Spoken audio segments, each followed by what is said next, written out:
वालेकुम, welcome to my channel. क्या हाल हैं जी आप सबके। ये 2023 का लास्ट डे 31 दिसंबर और हम पहुंच गए हैं ग्लोबल विलेज। ज़िंदगी का एक और साल गुजर गया और नया साल आने को है। काफ़ी खट्टी मीठी यादें लेके साल गुजर गया अल्हम्दुलिल्लाह। तो बस अल्लाह ताला से दुआ है कि आने वाला जो साल है वो हमारे लिए खुशियों का साल हो, बरकतों का हो, रहमतों वाला हो, जिसकी जो जो परेशानियाँ उन परेशानियों को दूर करे। तो बस जी यहाँ हमारे साथ बच्चों के फैमिली फ्रेंड, वो भी फैमिली थी, हम 2 फैमिलीज़ ग्लोबल विलेज आए थे और यहाँ हम वेट कर रहे थे कि वो भी आएँ। वो अपनी गाड़ी में थे, हम उनसे पहले पहुँच गए थे। हमारा अचानक प्लान बन गया, हमने कहा ग्लोबल विलेज चलते हैं। बच्चे भी काफ़ी टाइम से कह रहे थे और माइंड में ये होता है कि न्यू ईयर पे रश बहुत ज़्यादा होता है। तो वाकई आज बहुत ज़्यादा रश था, पार्किंग से ही हमें आइडिया हो गया। हालांकि आज सिर्फ फैमिलीज अलाउड थी, बैचलर जो थे ना वो उन्होंने कह रहे थे कि वो ना आए, मीन के आज छड़ों के लिए यहाँ कोई गुंजाइश नहीं थी। तो यहाँ हम जी वेट करते रहे क्योंकि मीठी जो थी वो भी जो हमारे फैमिली फ्रेंड्स थे उनके साथ आ रही थी और हमने कहा कि मीठी की पिक्चर मैंने बनानी थी। तो ये मीठी पहुंच गई है और आते ही वो कह रही है कि आप मेरे से नाराज़ तो नहीं हैं जी। ये हमारा जो है ना डायलॉग है, दिन में मैं 1000 दफ़ा मीठी से ये सुनती हूँ कि आप मेरी फ्रेंड हैं, आप मेरी फ्रेंड हैं। तो यहाँ से ये था कि मामा चुप करके खड़ी हैं तो पता नहीं मेरे से नाराज़ ही ना हो गई हूँ, क्योंकि वो दूसरी गाड़ी में बैठ गई थी। तो यहाँ हमने टिकट जो है वो ऑनलाइन परचेज़ किया था। अगर आप ऑनलाइन टिकट परचेज़ करेंगे ना ग्लोबल विलेज का, वो आपको मिलेगा 27 दिरहम में। वैसे अगर आप वहाँ जा के लेंगे तो वो 30 दिरहम में मिलेगा। उसके अलावा एक लंबी लाइन में भी आपको लगना पड़ता है। तो यहाँ फिर टिकट चेक होता है, मोबाइल में ही हमारे टिकट थे, बस हमने उनको मोबाइल दिया और टिकट ऐसे बाय नेम नहीं होते, बस एक वो बार कोड सा होता है, वही वो स्कैन करते हैं। 10 बार कोड थे, एक PDF फाइल थी, वही उन्होंने स्कैन की, बंदे गिने, हमने बताया ये हमारे बंदे हैं, तो बस जी आप एंटर हो जाए। हमने दोनों फैमिली ने ऑनलाइन ही टिकट ले लिए थे। तो वो 30 दिरहम भी आपके बच जाते हैं, वहाँ आप लाइन में भी नहीं लगना पड़ता। तो मोस्टली हम जब से ग्लोबल विलेज जा रहे हैं ना, ज़्यादा ऑनलाइन ही टिकट लेते हैं। तो ये जी उसकी मेन एंट्रेंस का व्यू, इतनी अच्छी लाइटिंग यहाँ होती है ना, लाइटिंग का जो कलर है ना वो चेंज होता रहता है। तो ये ग्लोबल विलेज है कि आप मेरी काफ़ी सिस्टर जो पाकिस्तान से देखती हैं, ये एक मेला है। जैसे हमारे यहाँ बैसाखी का मेला लगता है ना हर साल सीज़न में, इसी तरह ये भी एक मेला लगता है। तो हमारे यहाँ जो मेला लगता है उसमें तो सिर्फ पाकिस्तान के लोग होते हैं, पाकिस्तान का कल्चर, पाकिस्तान की खाने पीने की चीज़ें। लेकिन ये जो मेला लगता है ना, ये एक इंटरनेशनल मेला लगता है, जिसे ग्लोबल विलेज कहते हैं। यहाँ दुनिया के काफ़ी कंट्रीज़ अपना स्टॉल लगाते हैं, जिसमें एशिया के भी हो गए, यूरोप के, अमेरिका, उनका पवेलियन बना होता है और उसके अंदर वो अपनी मसनूआत जो हैं वो शो करते हैं। तो टूरिस्ट जो हैं वो यहाँ ज़रूर आते हैं। ये स्टार्ट होता है 18 अक्टूबर में, अक्टूबर के महीने से स्टार्ट हो जाता है और फिर अप्रैल तक ये चलता रहता है। ऑलमोस्ट 6 मंथ ये लगा रहता है। लेकिन अक्टूबर में ज़रा गर्मी होती है शुरू में, और इस मौसम में हम लोग जाते हैं, या जब जनवरी आता है उसमें जाते हैं, या फिर दिसंबर में जाते हैं बच्चों को जब छुट्टियां होती हैं। तो आज हम लोग भी यहाँ पहुँच गए हैं। तो रश इतना था आते ही और गर्मी लगने लग गई। मैं तो काफ़ी बच्चों की जैकेट्स वगैरह भी लेके आई कि मौसम ठंडा होगा, खुला एरिया है। तो लेकिन यहाँ रश की वजह से ना गर्मी थी और कुछ आज बादल भी थे। तो सबसे पहला जो पवेलियन है ना, जो पहला स्टॉल लगा होता है वो ना टर्की का है। तो टर्की के हम इस पवेलियन में दाखिल हुए तो इनके तो बर्तन इतने खूबसूरत होते हैं ना। मैं तो जब टर्की गई थी तब भी लेके आई थी, लेकिन यहाँ तो इनकी खैर प्राइसेस भी काफ़ी ज़्यादा हैं। और ये मैं देख रही थी, ये स्पून होल्डर रखने वाला, छोटे छोटे बाउल, काफ़ी डेकोरेटिव आइटम थे, प्राइसेस डिफरेंट थी, 10 दिरहम, 20 दिरहम। और उसके अलावा ये लाइट्स, तो मैंने कहा हो सकता है मेरी सिस्टर प्लान कर रही हूँ आने का, तो उनके साथ भी शेयर कर देती हूँ। और मैंने लेने थे फ्रिज पे लगाने वाले मैग्नेट, तो वो भी मैंने पूछे, लेकिन वो फिर इनके अपने सिर्फ सिटी वाले ही थे, फ्रूट्स और वेजिटेबल वाले नहीं थे। तो इतना प्यारा एंटीक है ना टर्की का। टर्की की 2-3 चीज़ें ही तो मुझे पसंद आई थी जब मैं गई थी। एक तो उनके गर्म कपड़े इतने खूबसूरत हैं, वूल और जैकेट्स और ये वाले, और उसके बाद उनके ये बर्तनों के ऊपर ये जो काम हुआ होता है ना, ये बड़ा खूबसूरत है। और मज़े की बात है कि उनके बर्तन जो चीनी के हों, पत्थर के हों, वो लाइट वेट होते हैं। अब ये कप था ना, ये इतना हल्का था ना, लेकिन प्राइस इसकी 20 दिरहम। तो इसलिए मैंने लिया नहीं, लेकिन मैंने आपके साथ शेयर कर रही हूँ। तो काफ़ी खूबसूरत बर्तन थे। इनको आप इस्तेमाल ना भी करें ना तो आप एंटीक भी रख सकते हैं। उसके अलावा डेकोरेटिव आइटम इनके तो टर्की में हमने काफ़ी टाइम स्पेंड किया, क्योंकि ये पहला पवेलियन था। फ्रेश बंदा आता है ना, तो मैं तो वैसे भी चल के थक जाती हूँ। बच्चों को मैंने कहा, रशी को, कि आप इनको लेके ज़रा बाहर खड़े हो जाएं तो मैं अंदर देख लेती हूँ।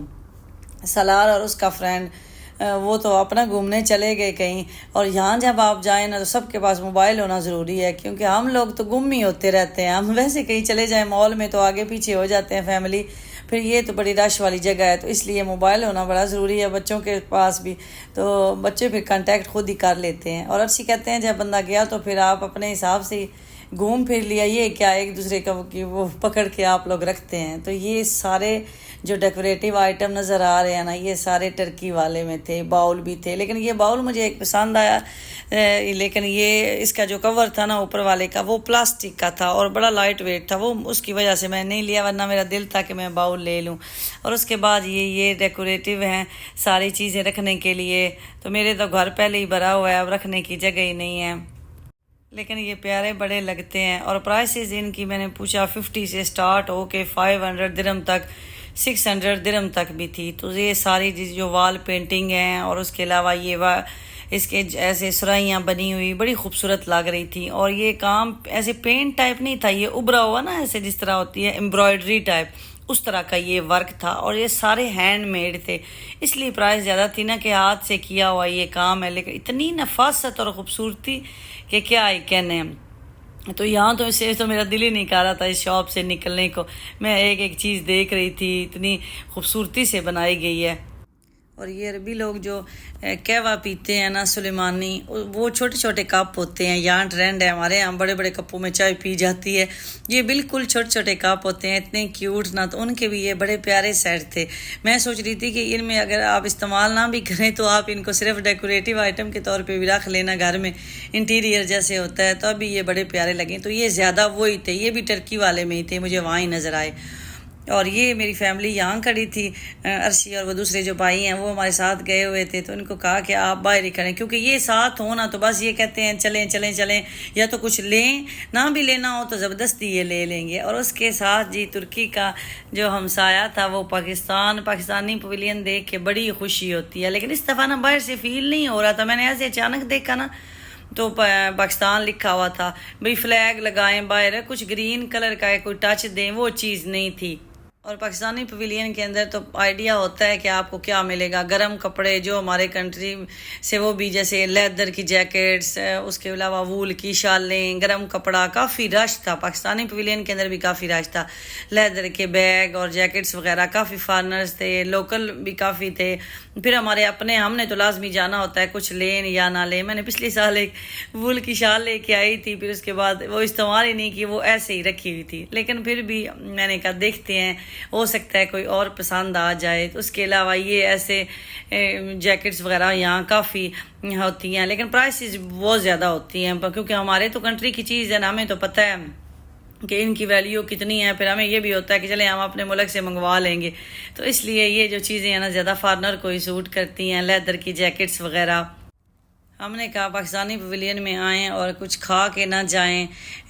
दही भल्ले जो है ना वो मैंने कहा लेते हैं, ऑर्डर दिया। और उसके बाद अर्शी और मैं, ये एक जीन्स के सारे आइटम थे यहाँ, क्लॉक जीन्स का बैग, वायलेट वगैरह वो लगा हुआ था स्टॉल। तो अर्शी ने एक वायलेट लेना था तो वो देखने लग गए, लेकिन इन्हें जो वायलेट पसंद है ना वो बटनों वाला या जिप वाला होता है, तो वो था नहीं।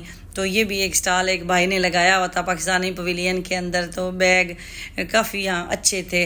और मैंने ऑर्डर दिया था जी दही बल्लों का, और साथ मीठी ने कहा मैंने समोसा खाना है। और बच्चे तो हैं वो अपना घूम फिर रहे हैं, उनकी कॉल आ रही हैं जी आप किधर हैं क्या है। और ये ट्रक आर्ट इतना खूबसूरत, ये भी पाकिस्तानी पवेलियन के अंदर बनाया हुआ है। तो यहाँ जितने भी खाने की चीज़ें थी ना वो 20 दिरहम में थी। दही बल्लों की प्लेट, पानी पूरी, चना चाट, वो सारे। लेकिन समोसा जो था वो 6 दिरहम का समोसा था एक। हमने फिर समोसा लिया मीठी के लिए और अपने लिए दही भले लिए, क्योंकि बिल्कुल घर से खाना खा के गए थे। उन्होंने कहा आप ही कुछ खा लें। मैंने कहा बिल्कुल आऊँ और ट्राई ना करो फिर ये तो नहीं हो सकता ना। तो बड़ा रश था खाने पीने का। तो बस पाकिस्तान से मोहब्बत को शो करने के लिए हम फिर इस पवेलियन में लाजमी आते हैं। हमारा कंट्री है, जैसा भी है, जैसे भी उसके हालात हों, हमें अपने वतन से बड़ी मोहब्बत है। अल्लाह ताला हमारे वतन को सलामत रखे। तो ये मेरी यहाँ दही भल्ले की प्लेट रेडी हो रही थी और मुझे तो मीठी चटनी बड़ी पसंद है। तो अच्छे थे दही भल्ले, फ्रेश थे, रश था ना तो पहले बनी हुई नहीं थी। तो आप भी जब जाए ना तो दही भल्ले ज़रूर ट्राई करें। समोसा भी अच्छा था क्योंकि मीठी ने जो खा लिया था, अच्छे ही था तो मीठी ने खा लिया। और ये हर चीज़ मीठी के लिए जो समोसा है वो उठा के फिर रहे थे और मैं दही भल्लों की प्लेट, रश की वजह से ना जगह ही नहीं मिलती। अंदर उन्होंने लगाए हुए हैं टेबल, लेकिन फिर भी आपको देखना पड़ता है इधर उधर के कहाँ खड़े होके खाएं। तो बस जी हमने खाने के बाद कहा कि और कुछ देखें। तो उसके बाद जी ये मार्बल संगे मारमार से बनी हुई सारी चीज़ें थी। ये जो मैंने प्लेट उठाई है ना, ये संगे मारमार सिर्फ़ और सिर्फ हमारे पाकिस्तान से निकलता है। हमारे मुल्क से कितनी कीमती मादनियात निकलती हैं, लेकिन बस कदर नहीं है ना। ये जो अंगूरी कलर का है ना संगे मारमार, ये कहीं से नहीं मिलता, ये सिर्फ़ और सिर्फ पाकिस्तान से मिलता है। तो ये सारे आइटम जो आपको नज़र आ रहे हैं ये सारे पत्थर के बने हुए थे। इवन के ये जो ग्रेप्स अंगूर के गुच्छे उन्होंने ना, ये भी पत्थर के हैं। तो ये इनकी प्राइस जी 50 दिरहम से स्टार्ट हो रही थी किसी एक आइटम की, और उसके बाद 200 और 400 और 1000 तक। तो अर्शी को नज़र आ गए निम्को मुझे भी बड़ी पसंद है, कराची की निम्को। 40 दिरहम पर केजी थी, 40 दिरहम की 1 किलो। तो हमने भी जी बहती गंगा में हाथ धोए, हमने कहा हम भी निम्को ले लेते हैं। पहले तो हमने टेस्ट की 2-3 किस्म की निम्को, इनकी ये ड्राई फ्रूट टाइप की शॉप थी तो अच्छी थी निम्को। स्पाइसी वाले हमने लिए हाफ केजी, हमने कहा चलो चलते फिरते भी खा लेंगे। और उसके बाद ये देखें जी रश इतना लगता था कि लोग सुबह से आके बैठे हुए थे। इवन के बंदों ने अंदर टेंट लगाए हुए, नीचे चटाइयाँ बिछाई हुई, बैठे हुए, चेयर्स लेके आए हुए। तो हमने तो एक अपना शापर पकड़ा हुआ था, वो भी इतनी मुश्किल से। पहले मैंने कहा प्राम ले जाती हूँ, मीठी थक भी जाएगी, उसमें कोई सामान भी रख सकते हैं। लेकिन अर्शी कहते हैं नहीं प्राम क्या चलानी है रश में।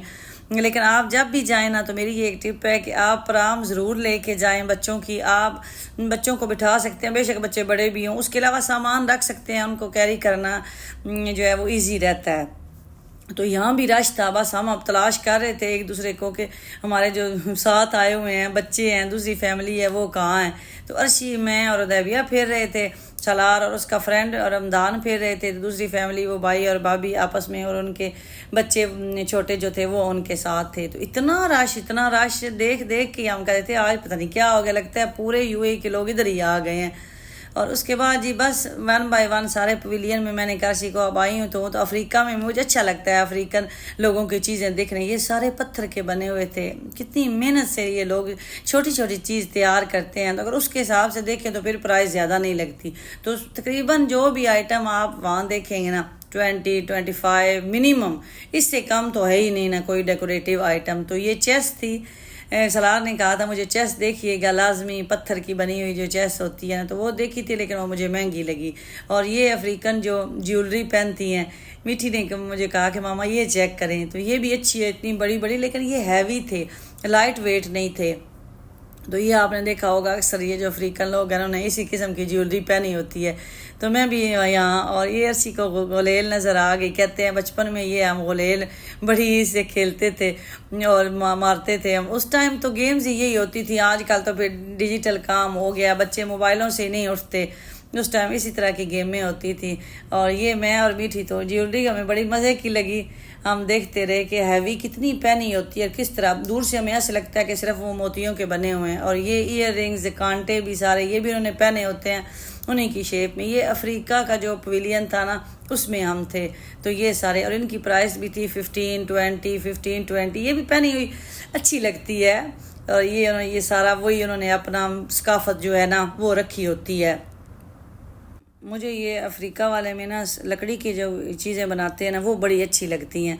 हम अर्तुगरुल ड्रामे में देखते थे ना तो बड़ी मज़े की लगती थी। तो मैं जब 2-3 साल पहले गई थी ना तो मैंने भी यहाँ से ले के कुछ स्पून पाकिस्तान भेजी थी। मेरे पास यहाँ काफ़ी इकट्ठी हो गई थी, कुछ टाइम मैंने यहाँ यूज़ की, फिर मैंने पाकिस्तान भेज दी।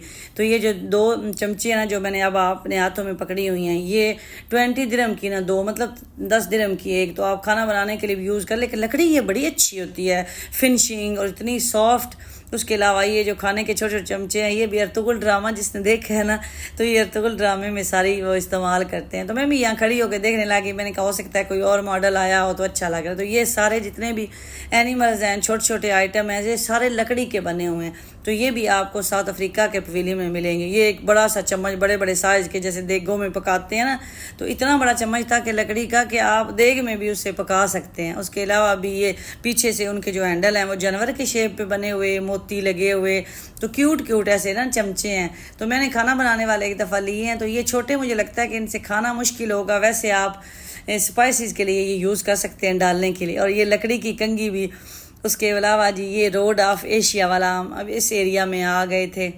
एशिया के जितने पवेलियन हैं ना, लबनान, बहरीन, कतर, कुवैत, ये सारे आप इसके अंदर एंटर होंगे ना, सारे साथ साथ वो मिलेंगे। तो मैं इनमें तो नहीं गई, मैंने कहा इनका तो हमें आइडिया है ना कि इनकी ये सकाफत है, तो जिनका नहीं आइडिया उधर चलते हैं। तो उसके बाद जी मैं ईरान वाले में गई, क्योंकि जिसमें मैंने रश देखा ना, मैंने कहा लाजमी कोई अट्रैक्टिव चीज़ है, उसमें जाते हैं। तो ईरान के अंदर भी काफ़ी जी ऐसे खूबसूरत उनके डेकोरेटिव आइटम ये मुझे नज़र आए। तो मैंने कहा मैं अपनी सिस्टर के साथ ज़रूर शेयर करूँगी। तो प्राइस इनकी तो मिनिमम 200 से स्टार्ट हो रही थी, छोटा 100 का भी था, लेकिन ज़्यादा जो है वो प्राइस इनकी ज़्यादा थी। तो एंटीक की वहाँ जो है ना वो ज़्यादा मिलते हैं। अगर आपने घर के लिए शॉपिंग करनी है, कोई डेकोरेटिव आइटम और मिलेगी। उसके अलावा ईरान के बैग, ये सारे बैग भी वो कह रहे थे हैंडमेड है। बैग की प्राइस 150, 200 इतनी बैग की प्राइस थी।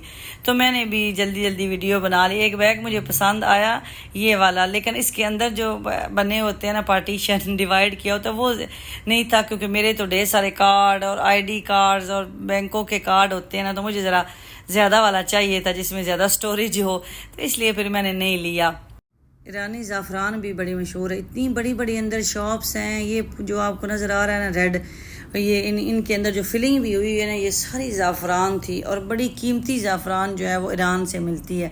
तो इसलिए हमें ईरान के पवेलियन में ना ज़ाफ़रान की भी बड़ी बड़ी शॉप्स मिलती हैं, जो ईरान में बड़ी ये होती है और काफ़ी ज़्यादा तादाद में पाई जाती है। और उसके बाद जी ये इंडिया का पवेलियन। यहाँ मैं आपको एक और बात बताऊँ, मुझे ग्लोबल विलेज में जितनी भी मेरी फॉलोअर मिली हैं, आप लोग मुझे जब मिले वहाँ इंडियन थी, हैदराबाद की, बॉम्बे की मिली कि आपकी वीडियो देखते हैं। मीठी को पहचान लिया, हमदान को पहचान लिया, तो इसलिए फिर ये इंडिया भी हमारा हमसाया है, ऐसे नेबर भी तो हमारे हकूक होते हैं ना। तो इंडिया में भी मैं लाजमी जाती हूँ। इंडिया में इसलिए भी जाती हूँ कि इनकी ज्वेलरी अच्छी लगती है मुझे। तो ये देखें चोकर सेट भी मुझे बड़े अच्छे लगते हैं। तो यहाँ आके मैंने कहा चले ज्वेलरी देखिए, बल्कि एक मुझे पसंद भी आया, ऐसे लॉन्ग शेप में बना हुआ था, लेकिन वो प्राइस की वजह से मैंने जितनी प्राइस उनको कही वो उन्होंने उतनी एक्सेप्ट नहीं की, जिसकी वजह से मैंने लिया नहीं। तो इंडिया की ज्वेलरी बड़ी अच्छी होती है। तो जब भी आप ग्लोबल विलेज जाए ना, तो ज्वेलरी के लिए इंडिया वाले पवेलियन का विजिट ज़रूर करें। तो यहाँ ये जो भाई सेल कर रहे थे ना, ये लाइटर से इसको बाकायदा ऐसे आग लगा के दिखा रहे थे कि देखें इसके जो ये मोती हैं पर्स, ये भी काले भी नहीं होते, जलते भी नहीं हैं, टूटता नहीं है, कि ये मजबूत बना हुआ है। तो ये जो उन्होंने हमें दिखाया था, इसकी प्राइस जो थी वो 150 थी। और जो हमें पसंद आया, ये जो मैं आपको भी दिखा रही हूँ, इन सब की प्राइस 300, 450 वो कहते थे, 300 तक आ गए थे। लेकिन हमने 300 नहीं, हमने उनको 200, 150 कहा, लेकिन उन्होंने कहा नहीं इतना नहीं काम हो सकता। लेकिन यही अगर आपने लेने हो तो मीना बाज़ार चले जाएं, जो दुबई में है, देरा वाली साइड पे, बर दुबई वाली साइड पे, तो वहाँ से आपको ये चीज़ें वहाँ से भी मिल जाती हैं ज्वेलरी। लेकिन इधर फिर जारी बात है इंटरनेशनल, वहाँ पूरा टूरिस्ट आते हैं, तो प्राइस तो चीज़ों की ज़्यादा होंगी, लेकिन अच्छे सेट हैं, कलेक्शन जो है वो अच्छी मिल जाती है। बैंगल्स की, स्पेशल नेकलेस की जो है ना, वो बहुत ज़्यादा कलेक्शन इंडिया वाले पवेलियन में मिल जाती है। तो मैं और जो मेरी साथ फैमिली गए हुए थे, उनको ये बड़ा पसंद आया, कलर इसके बड़े पसंद आए, लेकिन बस जी वही बात है ना कि प्राइस की वजह से हम छोड़ के आ गए। मुझे ज्वेलरी में ना गोल्डन कलर से ज़्यादा मुझे सिल्वर और ये फ़रोज़ा टाइप जो कलर होते हैं ना, ये ज़्यादा अट्रैक्ट करता है। इसकी लुक जो है वो डिसेंट ज़्यादा आती है। लोग मोस्टली गोल्डन पसंद करते हैं, इसलिए भी कि वो गोल्ड टाइप का लगे, लेकिन मेरा ये नज़रिया नहीं होता। मैं कहती हूँ दिखना अच्छा चाहिए। तो यहाँ ये सारे बैग जो हैं, ये भी आपको इंडियन के पवेलियन में मिलेंगे। ये फैंसी वाले जो वेडिंग के लिए यूज़ होते हैं, ये सारे बैग्स हैं जो आपको गोल और स्क्वायर और रेक्टेंगल शेप में नज़र आ रहे हैं। उसके अलावा जूते, लेकिन ये बैग काफ़ी हैवी थे, लाइट वेट नहीं है। तो ये इंडिया का पवेलियन था, इसके अंदर म्यूज़िक का एक कंसर्ट भी छोटा सा चल रहा था। तो हम भी घूमते फिरते फिराते मज़ा आया, मौसम ने भी साथ दिया और बच्चों ने कहा, बच्चों के लिए ज़्यादा करना पड़ता है कि चलें बच्चे इंजॉय कर लें। वैसे भी छुट्टियाँ अभी ख़त्म होने वाली थी, कहा आगे टाइम मिले ना मिले तो आज चले जाते हैं। तो ये जी इंडिया का पवेलियन है। यहाँ भी एक फॉलोअर मिल गई, बड़े प्यार से मिली और ये मीठा भी आया और मुझे यही बताने आया था कि बाहर एक आंटी आपको ढूंढ रही थी, मीठे को कहीं देखा होगा ना, तो बस उन्होंने कहा कि चले मैं मिल लेती हूँ। तो मैंने कहा जी वो मुझे मिल गई हैं और इतने प्यार से मिलते हैं, बड़ा ही अच्छा लगता है। बच्चे थक तो जाते हैं, लेकिन जब भी आप एक और भी चीज़ माइंड में रखें कि जब आप ग्लोबल विलेज जाएं ना, जूते आरामदेह पहन के जाएं। तो मैंने तो बच्चों को भी खुद भी आरामदेह जूते पहना के भेजा था। ये सऊदीया का पवेलियन था, उसके साथ ये मोरक्को का, साथ साथ ऐसे सारे थे, लेकिन हम लोग इसमें नहीं गए। हमने 3-4 ही फिरे जिनके का आपको आइडिया कल्चर का इतना क्लियर नहीं होता या मज़ा आता है ज़्यादा। तो उसके बाद जी अर्शी ने कहा कि अब वो टाइम होने वाला है। ग्लोबल विलेज में क्या होता है कि जैसे जैसे कंट्री, जैसे पाकिस्तान है वहाँ 1 घंटा टाइम जो है वो आगे है, इसी तरह हर कंट्री में जो भी कंट्री का वहाँ पवेलियन बना हुआ है, जैसे जैसे उसका टाइम होता है ना नए साल का, तो वो फिर फायर फाइटिंग, आतिशबाजी टाइप शुरू कर देते हैं। तो हमने भी कहा कि पाकिस्तान का होने वाला है, 11 बजने वाले हैं, तो हम उस स्टेज की तरफ चलते हैं। लेकिन बस पहुँचते पहुँचते रास्ते में मीठी ने लेट करवा दिया। ये इस तरह के बच्चों के बड़े कार्टून वगैरह नज़र आते हैं। मीठी खड़ी हो जाती थी तो हम लेट हो गए, तो हमने वो आतिशबाजी देखी नहीं। और जो मेन स्टेज बना हुआ है ना, वहाँ फिर पाकिस्तानी गाने भी चलने शुरू हो जाते हैं, परफॉर्मेंस होनी शुरू हो जाती हैं। तो जैसे जैसे जिस कंट्री का टाइम होता है उसी के कल्चर के हिसाब से। और ये ग्लोबल विलेज में मेन स्टेज, कोई भी जब कोई एक्टर सिंगर कोई भी आता है उसको परफॉर्म करना होता है तो इसी स्टेज के पास। तो देखें आप, रश ऐसे देखने से सारी सर नज़र आते थे। और वो ये जो लाइटें इनके हाथों में है ना, ये ग्लोबल विलेज में वही फ्री में डिवाइड करते हैं। तो जब भी कोई गाना ख़त्म होता है तो उसके बाद ये गिराते हैं, तो लोग सारे आगे से कैच कर लेते हैं। लास्ट ईयर तो हमें भी मिली थी, अब तक घर में रखी हुई थी, मैंने पिछले दिनों में गिराई थी। तो हम यहाँ आके खड़े हो गए, तो बस बच्चों को भी कहा कि अब यहाँ से नहीं हिलना, क्योंकि यहाँ से आगे जब 12 बजे के बाद यहाँ ही परफॉर्मेंस भी आएगी और उसके बाद आतिशबाजी भी यहाँ ही देख सकेंगे। तो ये आप देखें जी स्टेज पे परफॉर्मेंस इस तरह की। आवाज़ मैंने साउंड इसलिए नहीं लगाया कि कॉपीराइट आ जाएगा, मैं टिकटॉक पे वीडियो लगा दूंगी, आप देखिएगा कि कितना जोर शोर। यहाँ खड़े हो के आप फ़ोन नहीं सुन सकते। मैं फ़ोन सुनने के लिए उनको कहती थी कि बस मैं बोल रही हूँ, बच्चों को और अर्शी को अगर मिस हो गए थे, हम लोग यहाँ ना एक दूसरे से जुदा हो गए थे। तो आप लोग ना बस मेरी आवाज़ सुनते रहें जहाँ भी हैं, क्योंकि यहाँ इतना शोर है ना, किसी दूसरे की आवाज़ नहीं जा रही थी। सारे ही लोग नए साल की जो है वो सेलिब्रेशन कर रहे थे। तो बस ये अल्लाह ताला जो है वो सब के लिए ये खैरियत का नया साल लाए। तो मैं भी यहाँ खड़ी हो गई, थक जाता है ना बंदा। हम लोग पहुँच गए थे 7:45 पहुँच गए। तो इतना टाइम फिर हम वहाँ ही घूमते रहे। बैठने का तो होते ही नहीं है सीन कि आप कहीं बैठ जाएं, कहते हैं कि चलो घूमने जो आए हैं तो घूम लेते हैं। तो ये जी वो जो जोकर अंदर जो स्टेज पे परफॉर्म कर रहे थे बच्चों के हवाले से, तो मीठी यहाँ भाग के आई तो इनसे जो है वो हाथ मिलाती रही। तो ये जी नया साल 2024 आपको भी मेरी तरफ से मुबारक हो। ये इसकी सारी सेलिब्रेशन थी। ऐसे उन्होंने ये एक फाउंटेन सा चला दिया और पूरे सब के ऊपर ऐसे स्पार्क हो रहा था। ये 2024 का समझ नहीं आती थी कि स्टेज की तरफ से हम वीडियो बनाएं या जहाँ आतिशबाजी दूसरी तरफ चल रही थी उस तरफ से बनाएं, लेकिन बस बना ही ली। मैंने कहा ये सीन ज़्यादा अच्छा है तो बाद में थोड़ा सा आतिशबाजी वाला भी कैप्चर कर लूँ। तो बड़ा मुश्किल होता है। सेल्फ स्टिक भी घर भूल गई। लास्ट ईयर तो सेल्फ स्टिक ले के गए थे और यहाँ ये सारे लोग भी मेरी तरह जो है वो वीडियो बनाते रहे। यहाँ भी एक फॉलोअर मिल गई, स्पेशल आई, आके बड़े प्यार से मिली। और इस तरफ से देखें जी ये सारा सीन, यहाँ आतिशबाजी स्टार्ट हो रही थी। ये टाइम क्योंकि यूएई का था, यूएई में नया साल स्टार्ट हुआ है ना, तो ये 12 बजे के बाद था। तो हमने भी ये जी खूब इंजॉय किया। सारी फैमिली फिर हमारी यहाँ ही इकट्ठी हो गई, क्योंकि मकसद होता है कि इंजॉय कर लें चलें। ये ज़हन में नहीं होता, क्योंकि हमारा मुसलमानों का तो मुहर्रम से स्टार्ट होता है, लेकिन बस फिर दुनियावी लिहाज से दुनिया का सिस्टम सारे काम इसी से जुड़े होते हैं। तो फिर कुछ चीज़ें दुनिया के साथ भी फिर चलनी पड़ती हैं। लेकिन मुसलमान होने की हैसियत से हमारे माइंड में यही चीज़ है कि जो हमारा साल है वो मुहर्रम से स्टार्ट होता है। तो काफ़ी यहाँ इंजॉयमेंट थी 2024 की। सारे लोग ही बहुत खुश थे। तो यहाँ से जी हमारी वापसी का सफ़र भी जो स्टार्ट हो गया, हमने कहा क्योंकि रश बन जाता है, इतना बल्कि रश बन गया कि हम लोग गाड़ी की पार्किंग हमने लगाई थी रोड की दूसरी तरफ, तो हम लोग तो जल्दी जल्दी निकल आए, लेकिन जो दूसरी फैमिली थी सलार उनके साथ था, वो कहीं रात के 2 घंटे उन्होंने मतलब सुबह के 2:30 बजे वो पहुँचे हैं घर। हम 2 दफ़ा कॉल की कि आप लोग कहाँ रह गए, हम तो पहुँच गए। उन्होंने कहा नहीं हमारी गाड़ी, क्योंकि वो उनकी पार्किंग नज़दीक थी ग्लोबल विलेज के, तो इसलिए वो फिर देर से निकले। तो इसलिए जब भी ये फेस्टिवल ख़त्म हो 12 बजे के बाद आतिशबाजी आप देखें तो फ़ौरन निकलने की कोशिश करें और कोशिश करें कि पार्किंग दूर लगाएं। तो ये एग्ज़िट का एरिया था, एंट्रेंस की लाइटें चेंज होती रहती हैं। तो अच्छा इवेंट है, जब भी आप दुबई आएँ, यूएई में आएँ तो ग्लोबल विलेज का विज़िट ज़रूर करें। लेकिन मज़ा आता है इस मौसम में, गर्मी में तो मज़ा नहीं आता। तो हमारा भी दिन बड़ा अच्छा गुजर गया। मेरी तरफ से आप सबको जी नए साल की मुबारक हो। मुझे भी अपनी दुआओं में याद रखिएगा। अल्लाह पाक आप सबको अपनी हिफ्ज़ व अमान में रखे और हमारे लिए ये खुशियों का साल हो। तो मैंने कहा ये व्लॉग आपके साथ शेयर कर लूँ जी। इंशाल्लाह मिलेंगे नेक्स्ट व्लॉग में। अल्लाह हाफिज़। मीठी सेम साइड पे ना, इस साइड से ना आए, उधर सोफे पड़े हुए थे, उधर बैठेंगे हम लोग।